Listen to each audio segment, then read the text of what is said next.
Hallo und willkommen zu unserer Serie Mein Laptop von innen.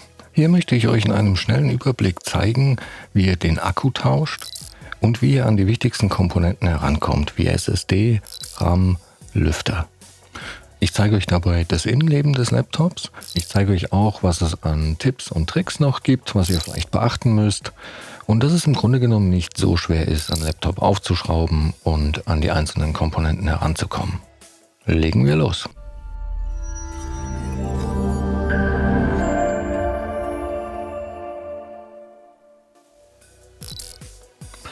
So, wir haben hier ein Lenovo aus der V-Serie, und zwar ein V340. Und ich zeige euch auch gleich, wo ihr die genaue Modellnummer finden könnt. Aber zuallererst trennen wir mal das Notebook vom Ladekabel. Okay, um die genaue Modellbezeichnung zu finden, drehen wir das Laptop einmal um. Und die finden wir dann hier auf der Rückseite. Und mit dieser Modellnummer findet ihr auch die Ersatzteile super schnell bei uns im Shop. Ganz allgemein lässt sich sagen, dass man, wenn man das Display tauschen will, bei dem Gerät hier die komplette Display-Einheit abbauen muss. Einfach weil das Scharnier hier nicht lose sitzt.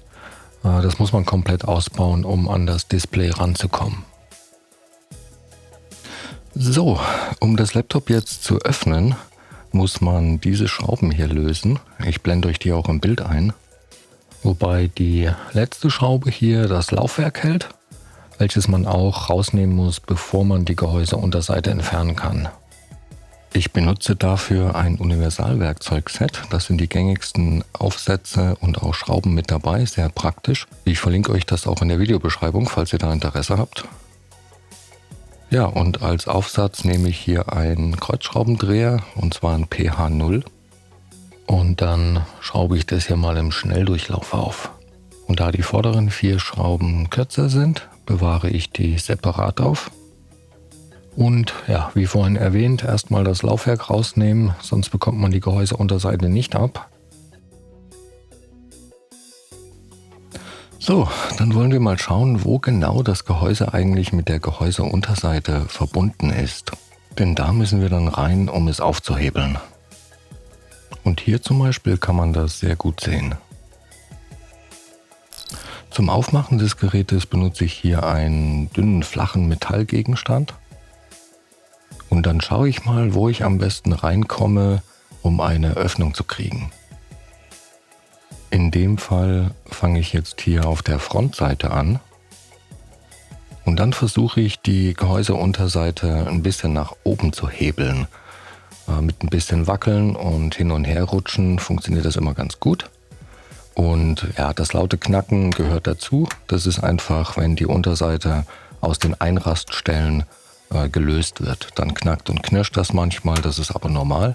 Da braucht man keine Angst zu haben, was kaputt zu machen. Und ja, als Tipp kann man vielleicht noch sagen, wenn es irgendwie gar nicht geht, dann nicht mit Gewalt. Lieber nochmal schauen, ob alle Schrauben raus sind oder ob man da vielleicht vergessen hat, eine zu lösen.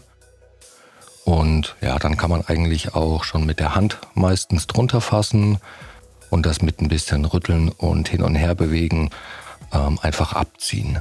Ich mache das hier jetzt mal im Schnelldurchlauf fertig. Ja, und so sieht dann die Unterseite von innen aus. Und so das Gerät. Gut, bevor wir jetzt irgendetwas weiteres machen, trennen wir aber auf jeden Fall erst einmal den Akku vom Mainboard, dass das Gerät auch wirklich keinen Strom mehr hat. Und den Akku sehen wir hier. Und da läuft das Kabel und der Stecker zum Mainboard.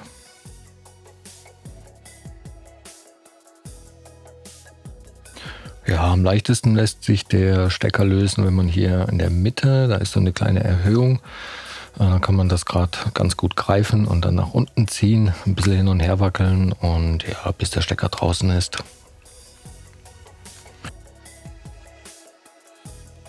So, was können wir jetzt direkt noch am offenen Gerät sehen? Wir haben hier einmal eine 2,5 Festplatte. Die ist einfach über einen ganz normalen SATA-Anschluss verbunden und lässt sich auch jederzeit tauschen. Hier sehen wir noch das WLAN-Modul mit den beiden Antennen. Ja, hier war eben das Laufwerk drin, was wir gerade rausgenommen haben. Dann können wir hier den Lüfter sehen, samt Heatsink, der jetzt hier einmal die CPU und einmal die Grafik, also die GPU kühlt. Und direkt daneben können wir den RAM erkennen. Und direkt darunter sehen wir die SSD. Das ist in dem Fall eine kurze SSD, das heißt, die ist auf so einer Metallschiene befestigt, kann aber auch jederzeit durch eine große SSD ersetzt werden. Der Platz dazu wäre da. Gut, um jetzt den Akku zu tauschen, müssen wir diese Schrauben hier lösen.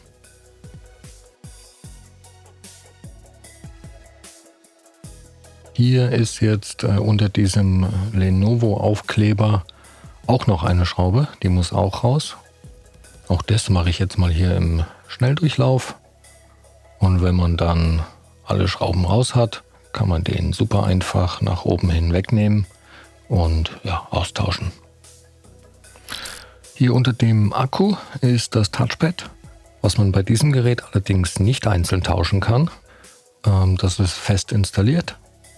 Dann sehen wir hier die SSD, davon hatten wir es gerade. Die ist eben auf einer Metallschiene befestigt. Man kann die jetzt über diese Schraube hier ausbauen und ja, man kann auch eine lange SSD wieder einsetzen. In dem Fall bräuchte man dann die Metallschiene nicht. Die käme direkt rein, würde aber genauso wie die Schiene da festgeschraubt werden.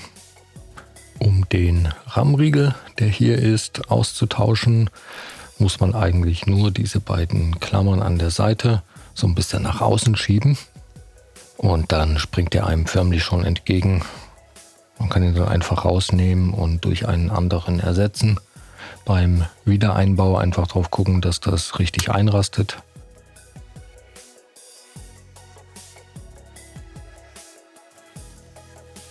So, den Lüfter kann man auch einzeln tauschen. Das ist auch unabhängig vom Heatsink hier. Dafür muss man nur die Schrauben lösen. Diese Schraube hier zum Beispiel, das ist schon eine, die wurde durchs Gehäuse festgemacht. Deswegen ist die jetzt im Moment gerade natürlich leer. Und das heißt, ja, man muss nur noch diese eine Schraube hier rausmachen und ja, diese Kabel hier aus der Führung herauslösen.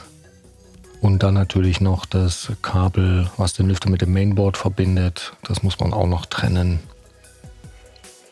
Da die Kabel hier in diesem Stecker sehr dünn sind, würde ich da nicht dran ziehen. Ich würde in dem Fall den Stecker probieren, seitlich mit den Fingernägeln zu packen und direkt am Stecker nach oben zu ziehen. Und mit ein bisschen Rückeln und Wackeln geht er dann relativ schnell ab. So, nachdem der Stecker weg ist und die Schraube los ist, kann man den Lüfter dann einfach nach oben hin wegziehen. Und wie vorher gesagt, die Kabel aus der Führung herauslösen. Das ist, da kann es passieren, dass die vielleicht von dem WLAN-Modul abgehen, wie mir das jetzt gerade passiert ist. Das ist aber kein Problem. Die sind nicht gelötet, die sind einfach nur draufgesteckt und dann kann man die wieder drauf drücken.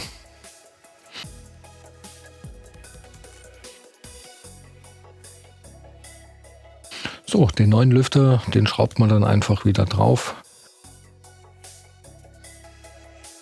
Und auf jeden Fall nicht vergessen, das Kabel auch wieder zu befestigen, damit der Lüfter auch Strom bekommt.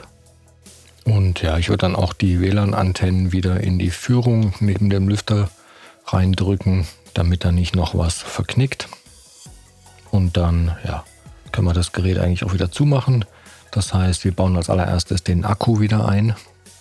Und da ja, der Stecker manchmal ein bisschen sehr fummelig ist, mache ich den jetzt hier ausnahmsweise mal zuerst rein. Dann geht das nämlich relativ schnell und einfach. Und dann lege ich den Akku wieder ins Gehäuse, bis man ja, die Löcher wieder genau über den Schraubenöffnungen hat. So, dann schrauben wir das 1, 2 fix wieder zusammen. Hier im Schnelldurchlauf.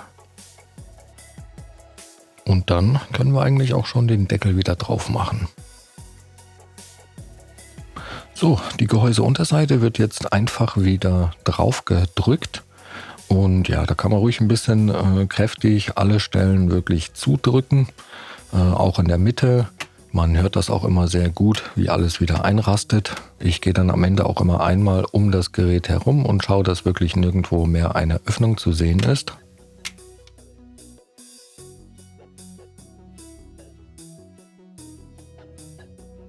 Ja, und dann einfach wieder zuschrauben. Da das Laufwerk nicht vergessen. Dafür muss ja die eine Schraube noch frei bleiben. Und so schnell ging das. So, das war's auch schon wieder für dieses Modell. Wenn ihr noch Fragen oder Anregungen habt, lasst uns gerne einen Kommentar da. Und ja, ich hoffe, das Video hat euch weitergeholfen und ich wünsche euch viel Spaß beim Schrauben. Bis zum nächsten Mal. Ciao.